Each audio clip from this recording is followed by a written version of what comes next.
Hi everybody, this is Kevin from IEOR 190G. Topic is smartphone patent war, and in particular this week's topic is on the recent Microsoft and AOL patent deal. Microsoft bought about 800 patents from AOL recently for a price tag of around $1 billion, which means each patent is worth roughly $1.3 million. And that's a lot of money for a patent. Which makes a lot of people question, what's the purpose of these patent acquisitions? Why are they important to Microsoft, and what is Microsoft trying to do? And today we're going to answer those questions. So to really assess the importance or the value of these acquisitions, we have to take a look at some of the patents that they bought.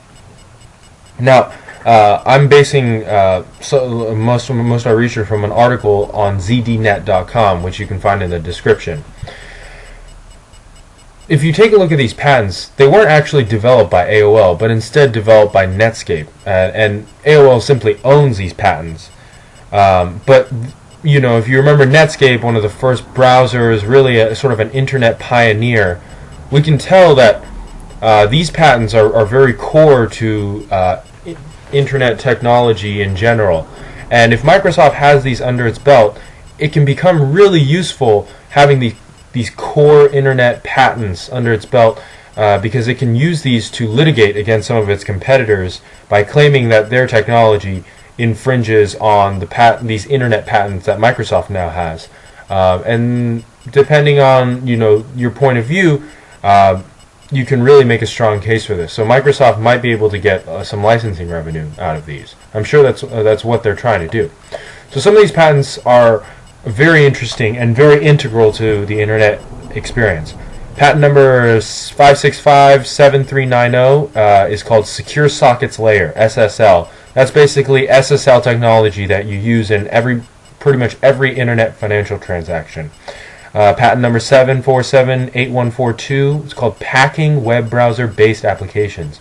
And this basically describes how to package applications that are delivered over the internet and then run inside a web browser. And you could argue that this covers pretty much all Web 2.0 technologies. Then you have two patents, just to talk about two more. Patent number 5774670 and patent number 5826242, cookies. And these patents cover cookies, the things that help you track, the things that your web browsers track, and they're used in advertising, e-commerce, website logins, and so on and so on. So these are all very core to using the internet. And as smartphones grow, by having these, Microsoft can potentially litigate and find ways to generate licensing revenue from these.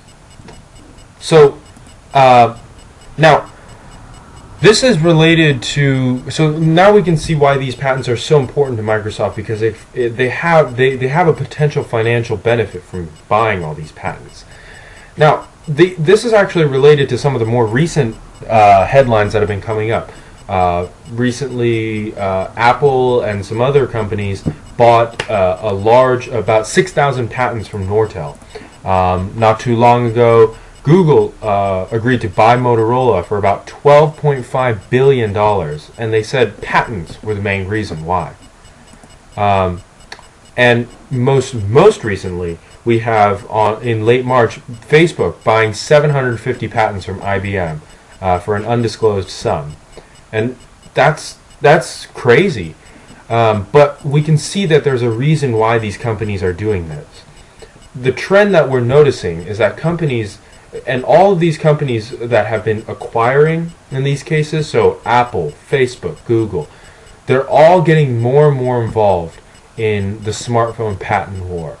And I'm sure their number one goal is to come out with products that will do well in the smartphone patent war, but that doesn't always work out. So a good number two plan would be to have patents. If you can't come out with products, then at least you have patents that you can use to litigate against your competitors and compete with them, not in the marketplace, but in the courtroom, and essentially gain licensing revenue that way. Instead of gaining product revenue, you get licensing revenue. So, that's just my opinion. my take on why these companies are buying other companies or buying large loads of patents from these other competitors. This is really because it's the second best way, other than coming out with a great product, to get profits from the emerging smartphone use that we're seeing. So how can we predict the future of these battles, and what should we expect next?